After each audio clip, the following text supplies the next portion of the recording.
Since Henry Nestle and the Page brothers laid the foundation of one of the world's most renowned food and beverages companies, Nestle.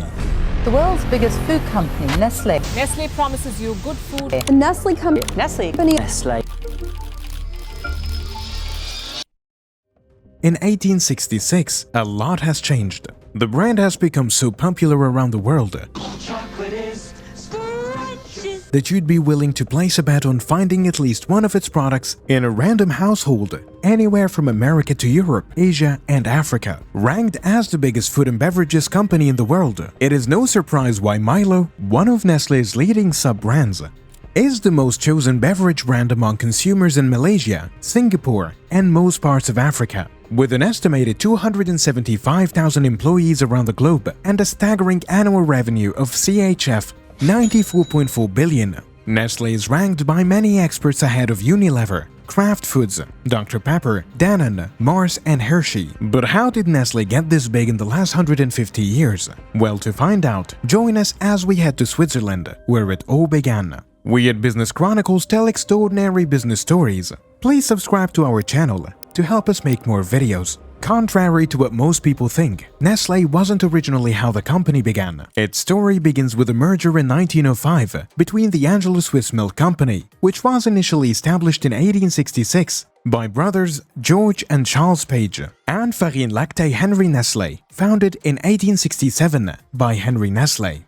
The United States consul to Switzerland, Charles Page, and his brother, George Page, established the Anglo-Swiss Condensed Milk Company in Switzerland. Its first operation began in 1873 at Chippenham, Wiltshire. 6 years prior to the start of its operation, Henry Nestle established a milk-based baby food in Vevey, Switzerland, and started marketing and selling it. The following year, a neighbor of Henry Nestle in Vevey, Daniel Peter, a chocolatier, started 7 years of work to perfect the manufacturing process of Henry's milk chocolate. Nestle had the solution Peter needed to fix his problem of removing all of the water from the milk added to his chocolate, thus preventing the product from developing mildew, and the rest, they say, is history. The success of Nestle, as seen today, was eventually down to the foundation laid down by Henry Nestle. Born on August 10, 1814 in Frankfurt, Germany, Henry was the 11th of 14 children of his parents, Johann Ulrich Matthias Nestle and Anna Maria Katharina Emann.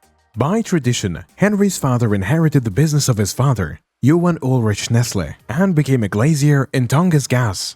The family has deep roots in western Swabia, where the name Nestle means a small bird's nest. Before Henry turned 20 in 1934, he had already completed a 4-year apprenticeship with J. A. Stein, the owner of Frankfurt Pharmacy, after which he migrated to Switzerland for unknown reasons. And by 1839, Henry had full authorization in Lausanne, Vaud, to freely perform chemical experiments, sell medicines, and also give prescriptions. During that time, he changed his name officially to Henry Nestle, so he could better adapt to the environment that predominantly had French-speaking people. After settling fully, Henry bought into the rapeseed production in the area. In 1843, he also ventured into the manufacturing of liqueurs, nut oils, absinthe, rum, and vinegar, while also personally producing and selling lemonade and mineral water.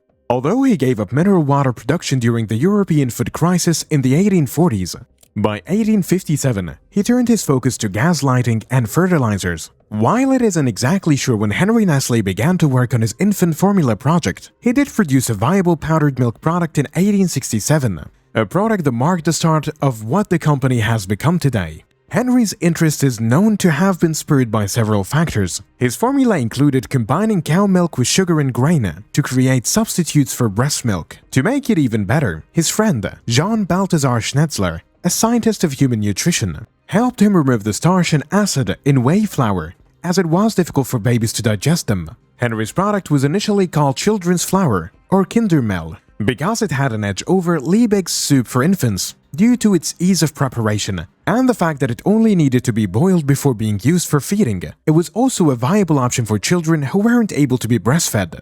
Due to these advantages, it was quickly recognized and regarded by most for its value, and soon, Farine Lactée Henry Nestle, Henry Nestle's milk flour in French, was being sold in much of Europe. By the 1870s, Nestle's infant food made with malt, cow milk, sugar, and whey flour was selling in the US for 50 cents a bottle. As the company continued to grow and break new grounds, Henry Nestle retired in 1875. Since he was without an heir to take over the company reins, it saw a new leadership. The new ownership retained the name as Société Farine Lactée Henry Nestle. After the transition, the company merged with milk chocolate inventor Daniel Peter in 1879. 21 years after the merger, Henry Nestle died at the age of 76. Towards the end of the 19th century and the start of the 20th century, Henry Nestle's successors took part in developing the chocolate industry in Switzerland alongside the Kahler, Kohler, and Peter families.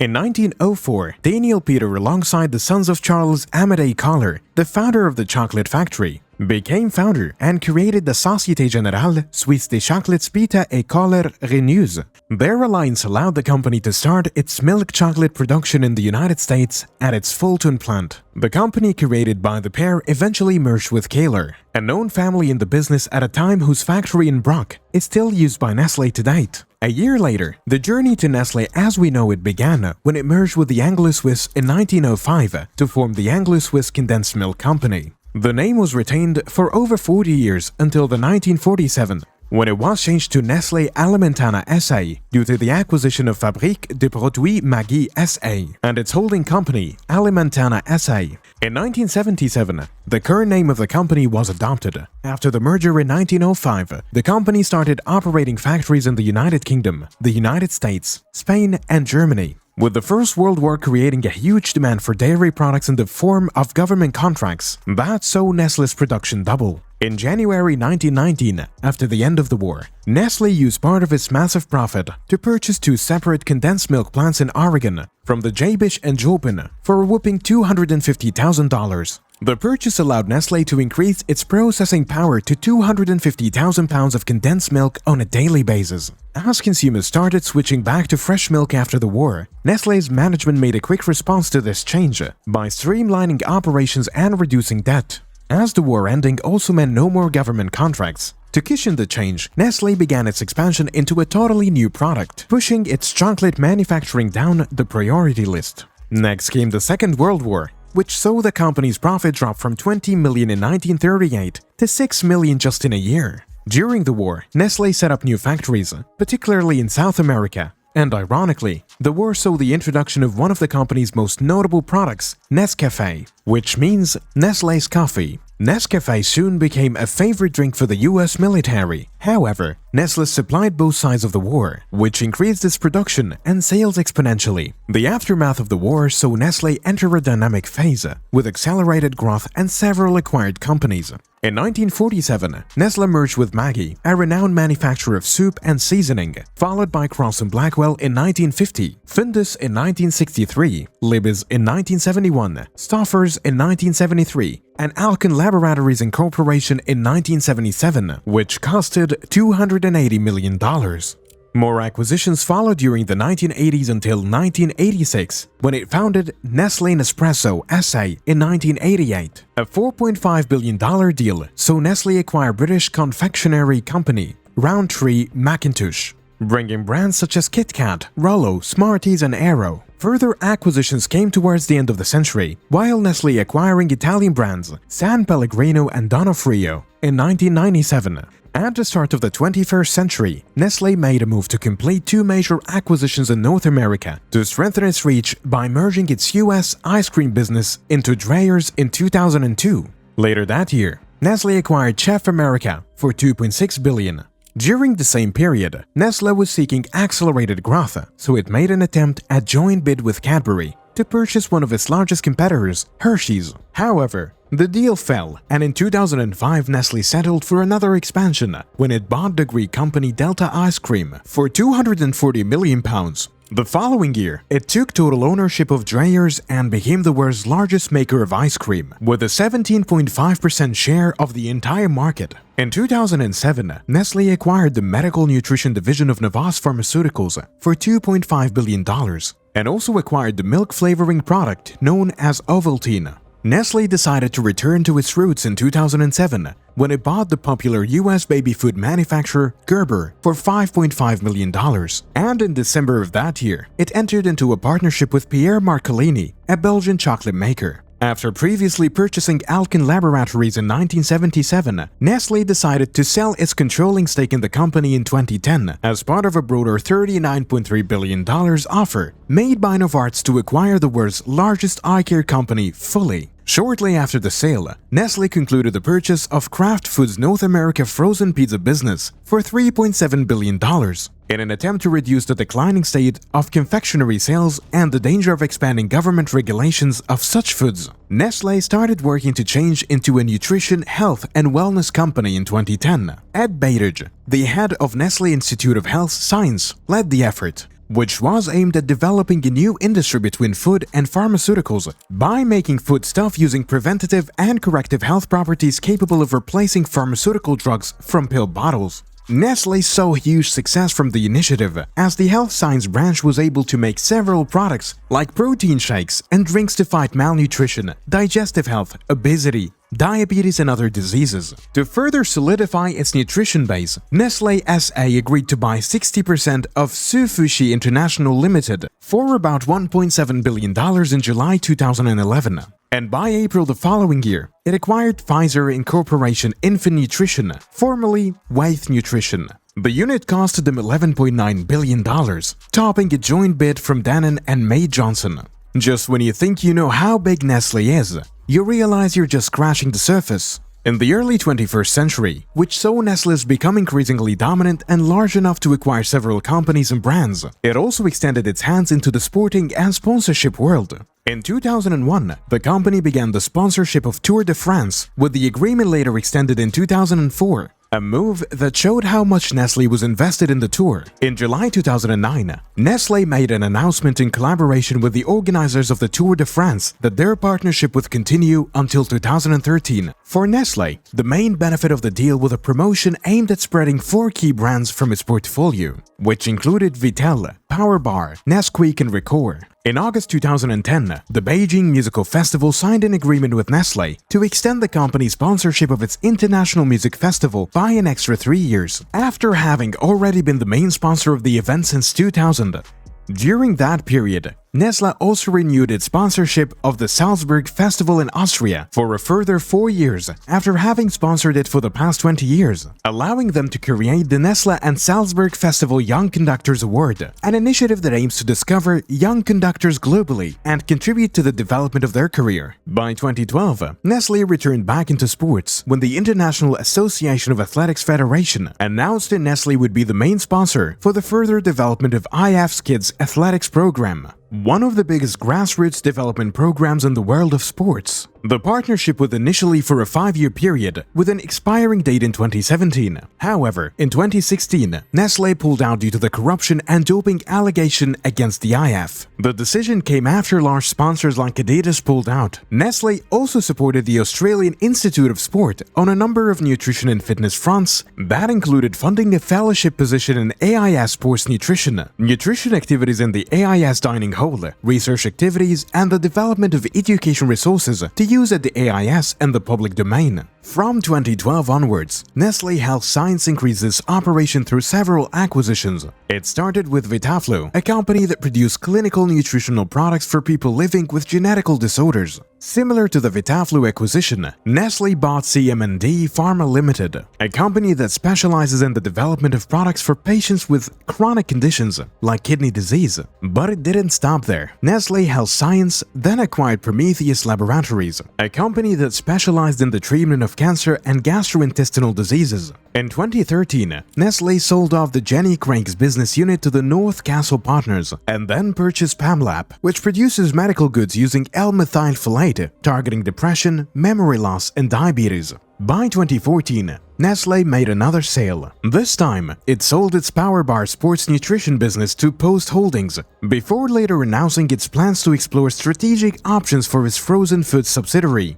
Davigel. While that was in the works, Nestle decided to enter the fast-growing market of healthcare products by announcing it was opening 10 skincare research centers around the world. The same year, Nestlé spent around $350 million in research and development relating to dermatology. The first research hub, Nestle Skin Health Investigation Education and Longevity Development Shield Center, opened in 2015 in New York before other hubs opened in Hong Kong, Sao Paulo, and other parts of North America, Europe, and Asia. The goal was short-lived as the company announced a $20.8 billion share buyback in June 2017 after a publication letter written by Third Point Management founder Daniel S. Loeb, Nestlé's fourth large stakeholder, with a $3.5 billion stake, explaining how and why the firm should change its business structure. Eventually, the company focused investment on sectors such as coffee and pet care and sought acquisitions in the consumer healthcare industry. In 2016, Nestlé and PIA partners established a joint venture, Froneri, to combine the two companies' ice cream activities throughout Europe and other international countries. The following year, it acquired a majority stake in Blue Bottle Coffee, while the details of the detailed finances were not disclosed. The Financial Times reported, Nestle is understood to be paying up to $500 million and a 68% stake in Blue Bottle. In January 2018, Nestle USA announced it was selling its US confectionery business for an estimated $2.8 billion to Ferrara Candy Company, an Italian chocolate and candy maker. Later that year in May, Nestle announced that they had struck a $7.15 billion distribution deal with Starbucks, which would allow Nestle to market, sell, and distribute Starbucks coffee globally, and to incorporate the brand's coffee varieties into Nestle's proprietary single-serve system, expanding the overseas market for both companies. Despite the challenging demands of the market over the years, Nestle had continually adapted to its consumers' tastes. With over 10,000 products, Nestle has created products for every moment of the day for consumers of different ages. According to Nestle's Hubert Dolick, to meet consumers' expectation, we tailored our products to local tastes and needs. For example, Nestle has over 200 different blends of Nescafé. Evidently, this can be seen in Nestle's strategic and international brands. Speaking on how it works, Hubert said, "If Nestle's management and our business colleagues think a brand can become a major commercial asset for the company, then it will be positioned as a strategic brand, the latter serving a specific geographical zone and continent. All associated brands' communication and positioning for strategic brands is defined by the business units at headquarters and endorsed by management. All the local Nestle companies that want to use the brand need to apply to the associated brand guidelines. Local brands, which are most relevant to specific markets and respond to local needs and tastes, vary in number from business to business. There is a greater latitude in communicating about using these brands. Some of them can be extremely valuable and are critically important for the market concerned. We regularly review and make adjustments to our brand portfolio and eliminate those that are no longer commercially relevant. With the explosion of social media platforms, there are a clear tendency to rationalize, globalize, and move to a one-brand strategy. This not only simplifies the communication around our brands, but also makes it easier for us to connect with our consumers and helps us build faster international awareness of them. To put it into retrospect, how big Nestle has gotten, the United States, its largest market in the world, is a perfect example. By 2016, the sales from Nestle products totaled $27 billion, with over 95% of households in the US buying at least one Nestle product. Nestle's US operation has 8 different corporate entities, namely Nestle USA, Nestle Western North America, Nestle Purina, Gerber, Nestle Health Science, Nestle Professional, Nestle Skincare, and Nespresso, which all contribute to the main company's financial strength. In 2020, Nestle had a revenue of over $91 billion from its total sales, a figure larger than Japan's Sony and just smaller than the Russian energy producer Gazprom. While Nestle is mainly regarded as a food and beverage company with huge operations, it's not just what it is. Nestle operates 7 primary business lines. Its beverage line of business is the second largest beverage company in the world, behind AB InBev and well-known brands like Cheerios, Hot Pockets, Lean Cuisine, and other leading names in the confectionery. The powder and liquid beverage arm of the business is closely closely followed by its pet care business anchored by the Purina brand. And with a 15.2 billion revenue, its nutrition and health science arm has a revenue of $13.3 billion, while the prepared dishes and cooking aid division of the company accounts for nearly 14% of the overall sales. Nestlé's milk product and ice cream confectionery and water divisions all had a 2020 revenue of $11.9, $7.6, and $6.9 billion, respectively, of course. Say we assume that Nestlé's pet foods and beverage aren't exactly food products. Depending on what you choose to add to food sales, it is safe to estimate that about 25 to 30% of Nestlé's entire revenue comes from the food arm of its company. A $25 billion annual revenue from its food category put it ahead of powerhouse companies like Unilever Foods and Refreshments Division, which has an annual revenue of $22.25 billion. And is only $1 billion short of Kraft Heinz, whose total sales in 2020 was $26.2 billion. But when considering other parts that make up Nestlé's operation, Kraft Heinz is no match for its giant company. In 2022, Nestlé was ranked by Brand Finance as the most valuable brand in the world, with a value of $20.8 billion, up from $19.4 billion in 2021 and worth nearly twice as much as the second-place company, China-based dairy brand Yili Group, which was valued at $10.6 billion. According to Brand Finance, Nestlé credits their decentralized structure as the reason for its agility in responding to changes in consumer needs, customer demands, and supply chain challenges, which is correlated with its brand value growth, in addition to Nestlé's investment in digital transformation and long-term brand strategy, have helped it stay in the top position. The top finish puts Nestlé ahead of the world brands like Lay's, Danone, Tyson, Quaker, and Kellogg. Considering how Nestlé has strategically acquired and added several companies to its portfolio over the years, it has become without a doubt one of the biggest companies in the world. However, as the world continues to experience new changes and consumer demand continues to shift, who knows what will become of Nestlé? Will it become even bigger by entering into new markets through acquisition? Will it cross the 100 billion revenue mark and create history? Or will it succumb to the challenges and demands of a new market powered by demographic changes and fierce competition? Only time will tell. If you enjoyed watching this video, do leave a like and subscribe to this channel for more interesting stories and hidden secrets about your favorite companies, families, and people.